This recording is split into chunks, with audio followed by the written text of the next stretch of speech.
robotic hot glue guns, enslaved by humans to melt plastic into toys. I'm Walcom S7, and Taffy can be pretty tasty.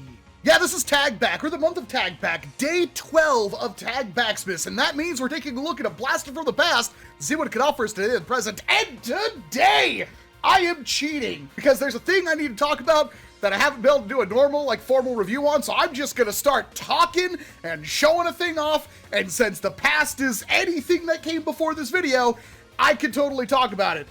Plus, it's really good. A lot of people really loved the Skewer. A lot of other reviewers have praised this thing a lot, and many of you don't even understand why. Back in the days of old, we flung foam with modified blasters. The more simple the setup could be, the more accessible it was to the common nerfer. Enter the humble Night Finder, a blaster that has been around for decades and yet was the perfect platform to just make bigger and stronger and make it shoot foam darts really far. And with its simple pullback design, it was incredibly versatile on the field. Enter the Skewer, the modern-day 3D printed, fully customizable Night Finder-esque build designed by Taffy of Charamile Designs. This one specifically was done between Charamile Designs and Silverfox Industries, and I never did the video on it. I tried multiple times, but I for some reason this thing just completely blocked on me, even though I love everything about it, because no matter what I do, 99% of you are gonna look at this thing, it's like, oh, it would be way better with a pump, and that's such a prevailing thing that somebody actually did it. They put a pump action on a thing that's designed to not have a pump. And that blaster was actually incredible too, but we're talking about the original and why, for some people, the rear pull design is just better. So ignore the sight on the top of this. There is a sight on it, and I have it dialed in pretty good for the 200 or so FPS that this thing hits. But when you're aiming the foam dart, typically at a target within about 200 feet, well, an optic isn't really necessary. In fact, most of NERF is instinctive and reflexive shooting. And of course, with the lower magazine sizes and the slower rate of fire, making those shots hit, especially the first time, is incredibly addicting. Typically, you're going to aim rather instinctively, and that's where the length of the blaster can be really important for you. Yes, of course, you could choke up on your blaster with a nice stock and pump action and do all that fun stuff, but the longer out your barrel generally is, the easier it is to aim at a target at a distance.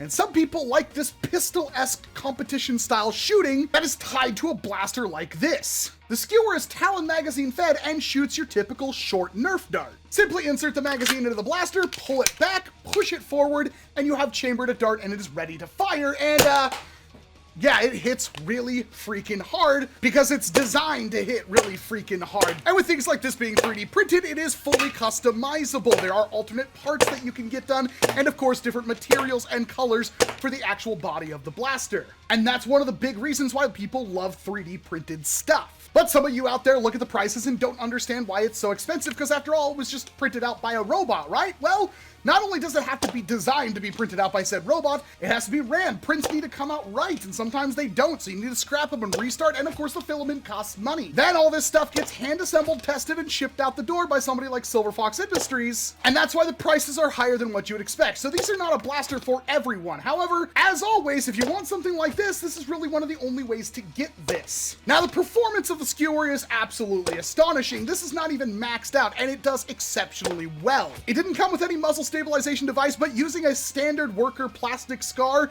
for anything around 200 FPS is perfect. But instinctively, this blaster is all about holding it like this. If you want to rapid fire the thing, technically nothing is stopping you from just two-handing it, but it's more of a marksman type blaster. For somebody like me who used a Boomco far shot for a very long time out on the field, this is the type of blaster that I absolutely love. And a lot of the people that have been around for a long time, especially with modified blasters, love this kind of setup because it's just what we're used to. But I'm also a big guy. I got a lot of stuff up here. It gets in the way, and bunching my body up together, it just doesn't feel good. I feel restricted. I don't like it. With the Skewer, I feel much more free because I'm not required to always have two hands on my blaster to use it. I can pop around cover really easily with something like this. Feels really lightweight and pointable.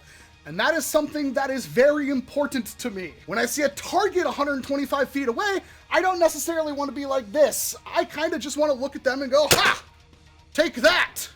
And because I'm used to a setup like this and I have that longer profile, it works really good for me. I'm not saying this design is for everyone, but if for some reason you don't like pump action magazine fed springers, maybe try a skewer. The skewer doesn't typically have a rail on the top of it. It's not really meant to, but this one does because 3D printed parts can be modified. And while it's not a very common problem, I can at least kind of hold this thing up like a cheap pistol, get a good sight picture, especially if I'm trying to hit somebody who's behind cover, and take my shots easily. The grip is fantastic. That's one of the best parts about the skewer. Taffy really knows what goes into a grip. And the overall profile is very minimalist and very good. All these things blend together to make a pretty perfect blaster if you don't want pump action. And people really like this kind of design. So if you don't understand it and you haven't touched one, there's a lot of reasons why people would like this kind of design, and really it's just a preferential thing. It has some advantages shooting around cover or over cover because you don't have to be choked up. You have way more barrel in front of you. You can be closer to cover because there's no pump grip there, which means it's going to be harder to hit you because less of your body is exposed. And it's very easy to still rest it on cover and prime the blaster over and over again to take out your targets at a distance. And it can be used for rushing, but trust me, pump action is generally much better if you do like to move around a lot and push up on your targets. They're very slight differences, and for some people they might not even be advantages or disadvantages. The skewer holds a special place in my heart. I have used this blaster a lot, and it pains me that I haven't done a video on it until now. Thank you, Taffy. Thank you for making a really good blaster in a sea of just pump action magazine fed clones. And of course, thank you to you and Silverfox Industries for printing this out and giving it to me. I'm really sorry I didn't get the video out in a timely fashion. But that's all I've got for you. I'm Walcom S7. Thank you very much for watching this video. Chances are if you got to the end, you like what I do here, so please hit like, get subscribed, ring the bell, leave a comment, do all that algorithmic garbage to help this channel grow so you can help this hobby grow. And of course, this is day 12 of TAGBAXMAS. There are videos before this one and there will be videos after, and that's why everything is located in a playlist in the top right corner. Click on the little eye icon. And of course, I hope to see you in tomorrow's video.